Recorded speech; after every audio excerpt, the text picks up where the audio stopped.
37세 여성이에요. 저는 서울에서 직장을 다니고 있어요.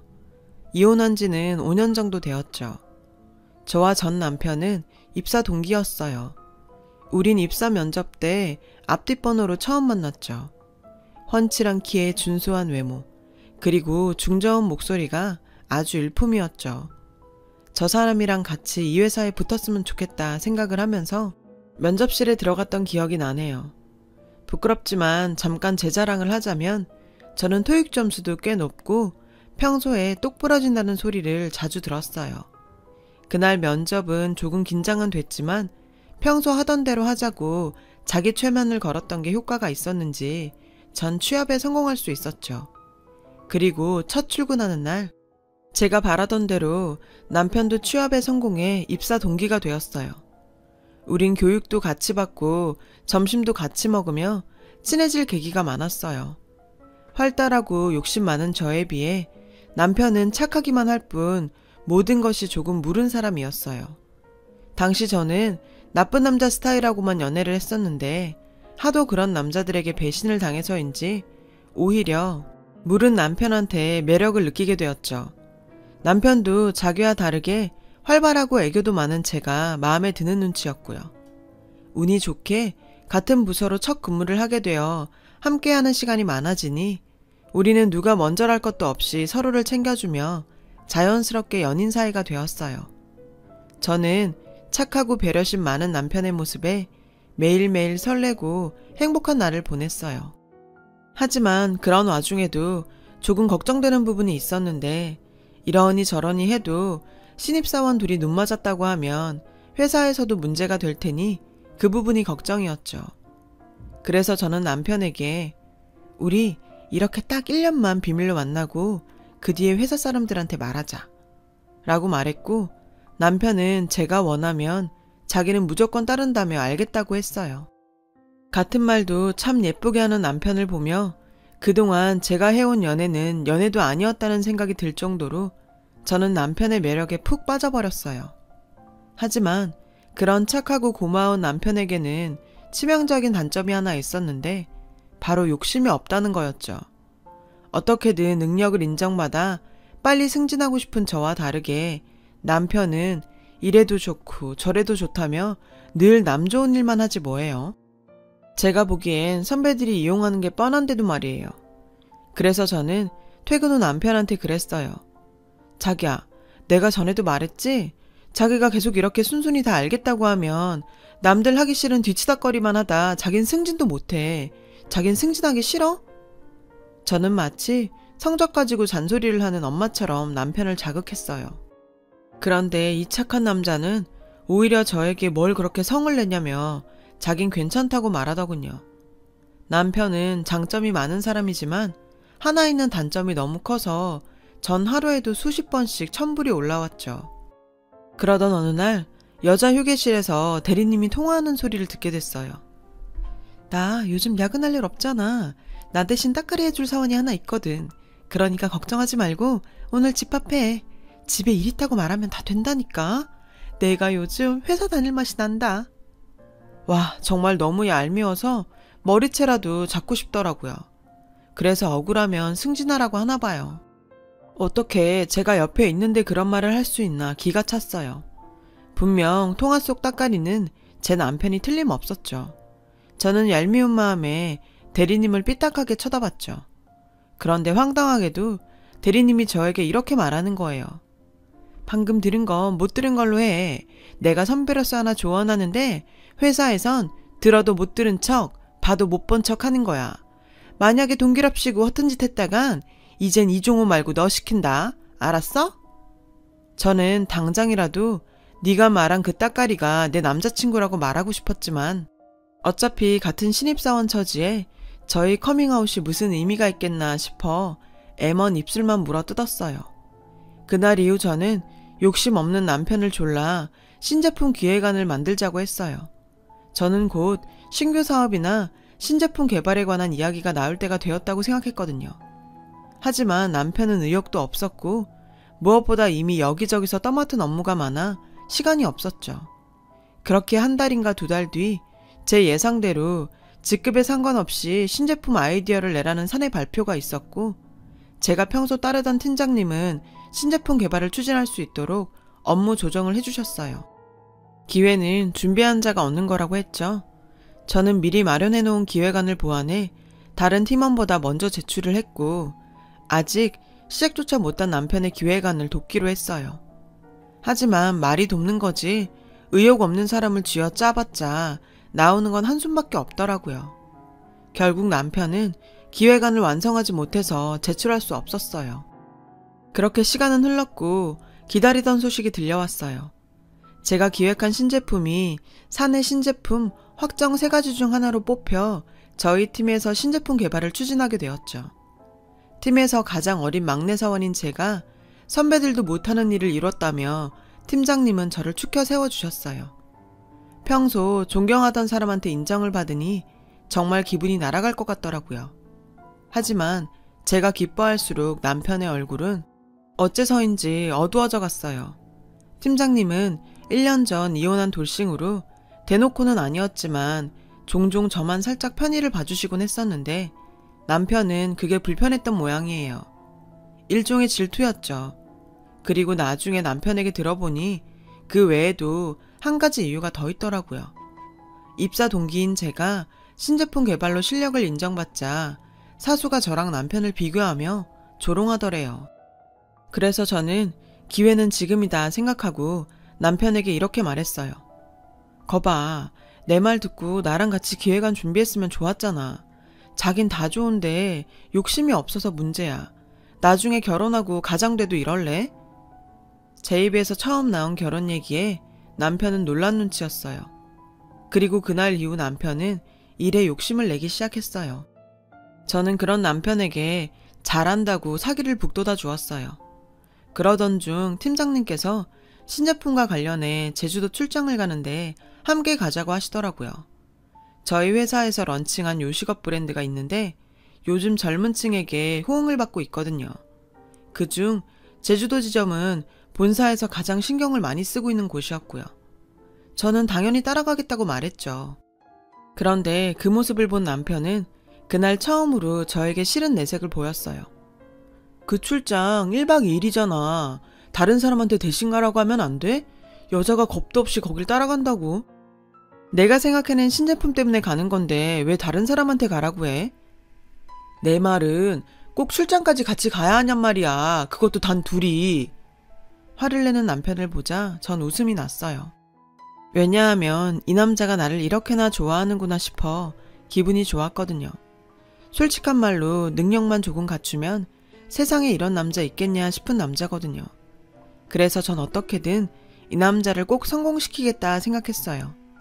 팀장님께는 죄송하지만 팀장님을 믿기로 남편을 자극하는 게 가장 빠른 방법이라고 생각했어요. 제가 능력 있는 남자한테 끌린다는 걸 보여주면서 데이트 중에도 그 부분을 부각해 남편을 자극했죠. 제주도로 출장을 가는 당일 전날부터 신기가 불편한 남편은 입을 꾹 닫았고 저는 일이니 어쩔 수 없다고 말했어요. 그렇게 전 팀장님과 출장을 갔어요.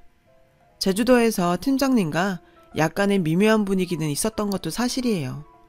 그래서 전 팀장님께 슬쩍 남편과 만나고 있다고 얘기를 했어요. 팀장님은 제 말에 많이 놀란 눈치였어요. 전혀 몰랐다며 비밀을 지켜주신다고 약속하셨죠. 그렇게 무사히 제주도 출장을 마치고 전 서울로 올라왔어요. 남편은 그날 이후 제가 원하는 대로 일에 욕심을 갖기 시작했어요. 비록 착한 성격은 버리지 못해 계속 선배들의 굳은 일을 떠안았지만 그런 와중에도 공부를 하거나 제가 맡은 신제품 개발에 필요한 마케팅 연구를 하더라고요. 얼마 뒤 우리는 둘 다 사원에서 대리로 승진을 했고 저는 더욱 일욕심을 내던 차에 뜻밖의 임신을 하게 되었어요. 저도 언젠가는 결혼도 하고 아이도 가질 생각이었지만 그래도 지금은 아니라고 생각했거든요. 그런데 임신 사실을 안 남편은 뛸 듯이 기뻐하며 청혼을 하지 뭐예요. 차마 뱃속에 생긴 생명을 제 마음대로 지울 수도 없고 기뻐하며 결혼까지 생각하는 남편을 배신할 수도 없어서 저는 계획보다 조금 이른 결혼을 하게 되었어요. 회사에서는 연애하는 줄도 몰랐는데 결혼을 한다고 하니 놀라는 눈치였죠. 그중 여자 휴게실에서 조언이랍시고 오만 무도했던 대리님이 가장 많이 놀란 듯 했어요. 사실 남편과 제가 대리 승진이 좀 빨랐던 탓에 평소 대리님과 좀 어색했거든요. 그런데 자기가 제 남편을 대놓고 이용한 걸 제가 다 알고 있으니 바늘방석에 앉은 기분이겠죠. 암튼 대리님을 제외하곤 다들 축하해주는 분위기였어요. 그리고 얼마 뒤 저는 임신 사실을 회사에 알렸어요. 눈치는 좀 보였지만 덕분에 업무량은 줄었죠. 전 그게 하나도 안 기쁘더라고요. 오히려 조금 서운하더라고요. 게다가 그동안 절 아껴주셨던 팀장님이 회사를 그만둔다지 뭐예요. 이 소식에 남편은 내심 좋아하더군요. 전 표는 내진 않았지만 많이 아쉬웠어요. 그 뒤로 새로운 여자 팀장님이 저희 부서로 발령이 났어요. 남편은 입사 면접 때 봤던 분이라며 반가워하더군요. 팀장님 역시 제 남편을 기억한다면서 반가워했고요. 그런데 임신에 따른 호르몬 이상 탓인가 전 기분이 썩 좋지 않더라고요. 아무튼 우린 얼마 뒤 결혼식을 올렸고 작은 아파트를 얻어 신혼생활을 시작했어요. 안정기가 지나니 배가 제법 나와서 저는 인부복을 입고 출근을 하게 되었죠. 당연히 회사에선 시선이 곱지 않았죠. 임산부라고 달리 대우받겠다는 것도 아닌데 그런 눈치를 받으니 제 스스로 주눅이 들었어요. 마음이 그래서인지 전처럼 자신감도 없고 일에도 흥미가 떨어졌고요. 남편은 제게 이제 슬슬 육아휴직을 하던 회사를 그만두던 선택을 해야 하지 않겠냐고 묻더군요. 저는 그간 쌓아온 게 아까워 육아휴직을 하기로 결정했죠. 막상 휴직을 하겠다고 결정을 하니 5만 가지 생각이 다 들더라고요. 그 중에 하나가 욕심 없는 남편이 승진도 못하고 만년대리로 머물면 어쩌나 걱정이 되었어요. 저는 모처럼 평일낮에 친정엄마와 만났어요. 직장인 시절엔 꿈도 못 꾸던 일이었죠. 점심을 먹으며 제 고민 얘기를 했더니 평소 욕심이 많은 저를 잘 아는 엄마는 이렇게 말씀하시더라고요. 애가 나올 때까지 내가 이 서방을 내조하면 되잖아. 남편이 뭘 하는지 모르는 것도 아니고 옆에서 네가 잘 이끌어주면 될걸. 무슨 걱정이니? 혹시 알아? 내 덕에 승진도 하고 이참에 회사에서 입지도 굳힐지. 그럼 이 서방이 너한테 얼마나 고마워하겠니? 안 그래? 엄마의 말을 듣고 보니 오랜만에 의욕이 활활 불타올랐어요. 제가 회사에서 하지 못하는 걸 남편을 통해 대리 실현할 수 있다고 생각하니 아이디어도 막 떠오르는 것 같았죠. 처음 회사에 들어갔을 때처럼 흥분이 됐어요. 그날 이후 저는 남편이 퇴근하고 오면 회사에서 무슨 일이 있었는지 꼬치꼬치 물어봤어요. 그리고 남편을 통해 회사에서 입지가 탄탄한 팀장님이 이번에 신규 사업을 준비한다는 걸 알게 되었죠. 저는 다음 날부터 신규 사업에 대해 고민했어요. 장을 보다가도 시장 조사를 했고 인터넷 기사와 블로그, 인터넷 카페 등을 뒤지며 신규 사업 아이템을 생각해냈죠. 자기야, 이거 신규 사업 아이디어인데 이걸로 팀장님한테 얘기해봐. 언제 이런 걸 다 준비했어? 그리고 이건 자기가 다 한 거잖아. 내가 한 것도 아닌데 팀장님이 물어보면 뭐라고 해? 내가 한 게 아니라 자기가 한 거지. 가면서 한번 훑어보고 팀장님이 물어보면 눈치껏 시간 끌어서 나한테 연락해. 남편은 제 손을 빌리는 것에 난색을 보였고 저는 힘들게 준비했는데 자기가 하지 않으면 너무 아깝다고 남편의 등을 떠밀었어요. 그리고 다행히 그 기획안으로 남편은 팀장님의 마음에 들어 회사 내에서 자리를 잡아가기 시작했어요. 팀장님이란 든든한 뒷배가 생기니 선배들도 전처럼 남편에게 굳은 일을 시키지 못했고 그 덕에 남편은 퇴근하면 바로 퇴근해서 저와 함께 보고서를 만들거나 브리핑 자료를 만들며 일 잘하는 직원으로 거듭났어요. 하지만 남편이 회사에서 입지가 넓어질수록 퇴근 시간은 늦어졌어요. 게다가 안 하던 휴일 출근도 해야 해서 저는 혼자 외롭게 보내는 날이 늘어갔죠. 전 바쁘니 어쩔 수 없다고 남편을 이해하려 노력했어요. 그리고 이런 상황에 놓인 건 제 탓도 있으니까요. 그 무렵 저는 임신 30주에 들어섰어요. 30주가 되고부터 이상하게 자꾸 배가 뭉치고 아팠는데 아직 예정일도 남아서 가진 통인가 생각하며 대수롭지 않게 여겼어요. 그저 무리하지 않고 쉬면 될 거라고 생각했죠. 그러던 중 정기 진료일이 다가왔고 저는 산부인과로 향했어요. 제가 다니는 산부인과는 소아과와 조리원이 함께 있는 병원으로 그 지역에선 꽤 큰 규모의 병원이었죠. 저는 접수를 하고 보니 앉을 자리가 없어서 산부인과와 소아과를 이어놓은 복도 쪽 의자에 앉았어요.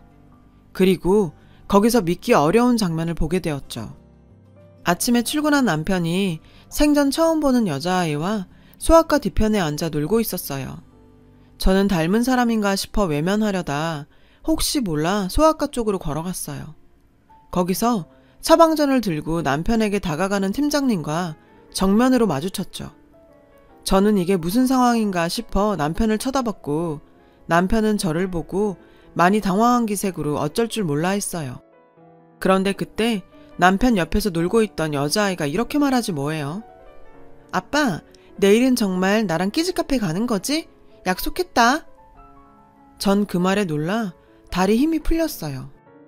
하지만 이대로 무너질 순 없었어요. 당신 지금 여기서 뭐해? 저는 당장이라도 남편을 죽일 듯 쏘아보며 말했어요. 순간 사람들이 우릴 쳐다봤고 몇몇 아이들의 우는 소리가 들렸죠. 지수씨, 괜한 오해하지 말고 나랑 얘기해요. 팀장은 주변의 따가운 시선을 피해 저를 데리고 복도로 나갔어요. 저는 굳은 나무처럼 그 자리에 서 있는 남편에게 당장 따라오라고 소리를 질렀어요. 지수씨, 상황이 오해할 만한 거 아는데 화내기 전에 내 말부터 들어. 저는 화를 주체하지 못하고 소리쳤죠. 팀장님, 그냥 두세요. 제가 얘기할게요. 나 사실 팀장님하고 만나. 오늘 애가 감기 기운이 있어서 병원에 간다길래 내가 걱정돼서 따라온 거야. 남편의 말을 듣고 그야말로 실성한 여자처럼 들고 있던 핸드백으로 남편을 두들겨 팼어요. 임신 중인 아내를 두고 바람을 피우다니. 능력도 안 되는 걸 내 기획안까지 넘겨주며 자리 잡게 해줬더니 이렇게 뒤통수를 쳐요. 게다가 뱃속에 지 애한텐 배신을 때리곤 남의 애 아프다고 소아과에 따라와? 도저히 용서가 안 됐어요. 저는 더욱 과격하게 남편을 몰아붙였죠. 제가 난동을 부리니 경비원이 저를 말리려 달려오더군요. 그런데 너무 충격을 받아서일까요? 순간 참을 수 없는 통증이 밀려왔고 전 그대로 주저앉았어요. 그리곤 그대로 하혈을 하고 말았죠. 의식이 희미한 가운데 의사가 달려왔고 전 그렇게 뱃속에 아이를 잃었어요. 남편의 배신과 아이를 잃은 충격에 저는 먹지도 못하고 잠도 잘 수 없었죠. 아이 없는 몸조리를 해야 했고 그 일이 있고부터 남편은 아예 집에 들어오지 않았어요. 시댁에서 몸 관리를 어떻게 해서 유산을 했냐며 저를 원망하더군요. 당신 아들이 직장 상사와 바람이나 그 충격으로 아들을 유산했다는 제 말은 전혀 믿지 않으셨죠. 네가 하는 말이 하도 기가 막혀서 종호한테 물어봤다. 지는 그냥 처자식하고 잘 살아보려고 직장 상사한테 간이고 쓸개고 다 빼주며 회사 다니는데 무슨 바람이냐더라. 넌 집에서 편하게 놀고 먹는 주제에 할 게 없어 애꿎은 남편을 심하니? 내 들어보니 그 팀장이라는 분도 우리 애가 워낙에 일도 잘하고 싹싹해서 도와주려고 하시던데 넌 왜 이 모양이니? 남편 내조는 못할 망정 회사에서 얼굴도 못 들게 상사하고 바람났다고 난리치고 그래놓고 이제 와서 유산도 내 탓이 아니라 우리 애 탓이라고 할래? 넌 정신이 있는 애니 없는 애니? 시어머니의 망언이 계속되자 저는 실소만 터졌어요. 전 당장에 이 괘씸한 연놈들의 실체를 회사에 까발려야겠다고 다짐했죠. 그리고 다음날 회사로 쳐들어갔어요. 그런데 제가 회사에 왔다는 소리를 어디서 들었는지 로비까지 팀장년이 달려나와 남편 부서로 향하는 저를 붙잡더군요. 그리곤 저에게 기가 막힌 제안을 했어요. 지수씨 그렇게 안 봤는데 대책 없는 사람이네. 자기 휴직 중 아니야? 복직은 안 할 생각인 거야? 아니면 그이와 이혼하고 사표까지 낼 참이야? 그이? 저는 기가 차서 말이 안 나왔어요. 남의 남편한테 그이라니. 저는 피가 거꾸로 솟는 것 같았어요. 진정하고 이성적으로 생각해. 자기 결혼 전엔 평판도 꽤 좋았더라. 그냥 순순히 그 이랑 이혼하고 조용히 복귀해. 그럼 내가 인사과에 말해서 다른 부서에 자리 하나 마련해 둘게. 전부 다 대우는 나쁘지 않을 거야. 아주 놀고 있더라고요. 지가 뭔데 나한테 이혼을 하라 마라 강요하고 지주제에 무슨 힘으로 내 부서 이동에 대우까지 운우네요. 고작 팀장 주제에. 이 여자 웃기네. 회사 생활 처음 해요? 댁이 뭔데 부하 직원한테 이혼해라 마라 참견이에요? 건방지게실이. 그리고 이 회사가 그쪽 건가? 부서 이동에 대우까지 운운하게? 고작 월급쟁이 팀장 주제에 어디서 감히? 넌 그냥 부하 직원이랑 붙어먹은 상간녀야. 애 딸린 상간녀. 지금 네가 해야 될 건 나 자꾸 건방 떨 게 아니라 납작 엎드려 싹싹 비는 거라고. 지 주제 파악도 못하는 게 어따 대고. 그 순간 팀장이 제 뺨을 쳤어요. 내가 너보다 먼저야. 알고서 말해. 뭔데 그러냐고. 난 너 같은 거 한순간에 자를 수 있고 마음에 드는 사람 위에 올려놓을 수 있는 사람이야. 네 남편도 내가 붙였다고. 그랬더니 엄한 게 나타나 가로채고 겉도 모자라 결혼에 임신까지? 내가 기가 막혀서. 저는 팀장의 말에 부들부들 떨렸어요. 솔직히 출신 학교도 그저 그랬고 스펙도 별 볼 일 없던 남편이 이 회사에 합격한 사실 자체가 의문이었거든요. 어이가 없어서 말도 안 나왔어요. 그때 마침 모습을 나타낸 남편은 오히려 팀장을 걱정하더군요. 괜찮아요? 어디 갔나 했더니 뭐하러 여기서 이러고 있어요. 내가 다 알아서 한다니까. 글쎄 이러지 뭐예요.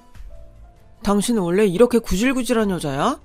내가 그동안 잘나신 너랑 사느라 얼마나 질렸는지 모르지? 제발 부탁인데 이혼 좀 해줘라. 저는 제 앞에 남편이 그 착하고 물렀던 사람이 맞나 의심스러웠어요. 하지만 그냥 순순히 물러날 순 없었죠. 오기가 생겨서 절대 이혼은 해주지 말아야겠다고 생각했어요. 그런데 이 염치 없는 남편놈이 어이없게 이혼 소송을 걸었지 뭐예요. 이혼 사유는 의부증에 따른 유산과 이에 대한 정신적인 피해였죠. 저는 적반하장의 남편을 참을 수 없어 이혼 전문 변호사를 선임했어요. 그리곤 진흙탕 같은 법정 싸움을 이어갔죠. 시간이 지나니 남는 건 악과 오기밖에 없었어요. 그러면서 저는 점점 지쳐갔죠. 용이 주도한 팀장년과 남편놈은 불륜의 흔적을 남기지 않았고 그러면 그럴수록 저는 제가 의부증이 있다는 것을 증명하는 셈이 돼서 소송은 제게 불리하게 이어졌어요. 그렇게 매일매일 지옥 같은 시간을 견디고 있었는데 뜻밖의 전화 한 통이 걸려왔지 뭐예요. 전화를 건 사람은 팀장님이었어요. 예전에 저를 챙겨주셨던 팀장님이요. 회사 사람에게 흉흉한 저의 소문을 듣고 걱정이 되어 전화했다고 하셨죠. 임대리, 아니 지수씨, 상황이 좋지 않다고 들었어요. 어차피 얻을 것도 없는 싸움 그만하고 나랑 같이 일 안 할래요? 내가 얼마 전에 회사를 차렸는데 지수씨가 우리 회사에 와준다면 너무 든든할 것 같아요. 회사에 난 소문 사실 아니란 거 알아요. 내가 본 지수씨는 그런 사람 아니니까. 그래서 같이 일하자고 전화한 거예요. 그 말에 전 울음이 터졌어요. 그래서 지금까지의 일을 다 털어놓았죠. 나 역시 지수씨랑 비슷한 상황으로 이혼했어요. 처음엔 억울해서 나쁜 마음도 먹었고요. 그런데 막상 죽으려니 억울하더라고요. 누구 저우라고 죽나 싶었죠. 지수씨가 지금 당장은 억울할 것도 알지만 일단은 접어요. 그리고 본인만 생각해요. 그렇게 멈춰있으면 절대 그 고통 못 벗어나요. 복수의 기회는 그 다음에 생각하자고요. 내 말 무슨 뜻인지 알겠어요? 팀장님의 전화를 받은 뒤 한참을 울었어요. 억울해서가 아니에요. 고마워서였죠. 그간 마치 어둠만 가득했던 터널에서 빛을 본 것 같은 기분이 들었거든요. 살아야 할 이유도 찾은 것 같았고요. 결국 저는 남편이 원하는 조건으로 이혼을 해줬어요. 그리곤 내가 언젠가 이 연놈들에게 복수한다는 마음으로 새로운 회사에 가서 밤낮 가리지 않고 일에 몰두했죠. 그러던 어느 날 전에 전남편한테 줬던 신규 사업 기획안이 추진된다는 소식을 들었고 저는 제 아이디어를 선점하기 위해 동일한 사업에 새로운 아이디어를 보완해 발전시켰어요. 그리고 이번 건으로 우리 회사는 소위 말하는 대박을 쳤죠. 우리 회사는 스타트업 회사였지만 대표인 팀장님의 인지도와 업계 내의 좋은 평판으로 빠르게 성장했어요. 거기엔 제가 추진한 아이디어의 성공도 일조를 했고요. 그렇게 3년이란 시간이 흘러 어느덧 우리 회사는 전 직장의 라이벌 업체로 성장했어요. 그러던 중 전 남편의 회사에서 신규 사업을 발표한다는 소식이 들렸죠. 들어보니 그것 또한 제가 남겼던 기획이더군요. 하지만 그 제품은 이미 우리 회사에서 시판을 앞두고 있는 상태라 승패는 이미 결정된 거나 다름없었죠. 아니나 다를까 업계에선 저희 회사의 컨셉을 따라한 거 아니냐며 냉담한 반응을 보였고, 신규 사업 담당이던 전 남편은 실패의 책임을 지고 사표를 냈다는 소문을 듣게 되었어요. 저는 순간 그 능력 좋은 팀장녀는 뭐하고 해고를 당했지? 하는 생각이 들더군요. 그리고 얼마 뒤 우연한 기회에 그 이유를 알게 됐어요. 다른 것도 아닌 바로 우리 회사 안에서요. 우리 회사는 급속한 성장 덕분에 인력 충원을 뽑아야 했고, 신입은 물론 경력직도 대거 뽑아야 했어요. 그래서 전 면접을 맡게 되었죠. 그런데 그 자리에 낯익은 얼굴이 보이더군요. 전 직장의 여자 팀장이었죠. 위풍당당했던 모습은 어디 가고 가슴에 면접용 이름표를 달고 있더라고요. 이력서에 적힌 희망 연봉을 봤더니 글쎄 주제도 모르고 엄청 써냈더라고요. 기가 차 헛웃음이 나왔어요. 그런 저의 태도에 여자는 불쾌한지 절 노려보더군요. 하지만 제 앞에 놓인 이사라는 직함에 놀라 이내 눈동자가 흔들렸죠. 먼저 회사는 왜 그만두셨어요? 제가 알기론 전 회사에서 영향력이 꽤 있는 분이라고 들었는데 혹시 다른 부하 직원과도 바람 폈어요? 아님 반대로 모지리가 바람을 폈나? 능력 없는 찌질이 면접 점수 몰빵해서 붙여놓곤 와이프 몰래 살림 차리는 게 그쪽 특기 아닌가? 인생을 그따위로 살아놓고 어딜 기어와서 일자리를 달래? 왜? 우리 회사에서도 그러고 살게? 근데 어쩌나 내가 여기 있어서. 원수는 외나무다리에서 만난다더니 우린 어떻게 면접장에서 만났네? 대단한 인연 아닌가? 여자는 부르르 떨며 자리를 박차고 일어났어요. 전 여자의 뒤통수에 대고 한마디 해줬죠. 이 업계에선 절대로 자리 못 잡을 거야. 내가 최선을 다해 막을 거거든. 당신한테는 안 된 일이지만 이젠 내가 그 정도이면 되거든. 평생 오늘 일을 기억하길 바래요. 그럼 안녕히 가세요. 여자는 울고 있는지 어깨를 들썩였어요. 그리곤 이내 면접장을 빠져나갔죠. 전 그제야 10년 묵은 채증이 내려가듯 속이 다 시원했어요. 오늘을 맞으려고 그간 힘겨웠나 싶었죠. 그리고 또 하나, 나중에 입사 지원 서류를 통해 알게 되었는데 전 남편 역시 우리 회사에 지원을 했더라고요. 하지만 서류에서 이미 불합격 처리가 되었더라고요. 면접까지 올라왔더라면 제대로 한번 먹일 수 있었는데 좀 아쉽다는 생각이 들더군요. 젊은 나이에 엄청난 부침을 겪었던 전 궁지에 내몰린 순간 은인을 만나 재기에 성공할 수 있었어요. 하지만 그런다고 과거의 일들이 사라지지는 않더라고요. 그럼에도 힘겹게 발걸음을 내디디며 앞으로 나아가려고 해요. 그게 내게 닥치던 불행을 이겨내는 유일한 방법이라고 생각하니까요. 지금까지 제 사연을 들어주셔서 감사드려요. 여러분의 앞날에 성공이 가득하길 빕니다. 여러분, 사연 댓글에 응원과 현명한 조언 부탁드려요. 좋아요와 구독은 저에게 큰 힘이 됩니다. 오늘도 좋은 일 가득하세요.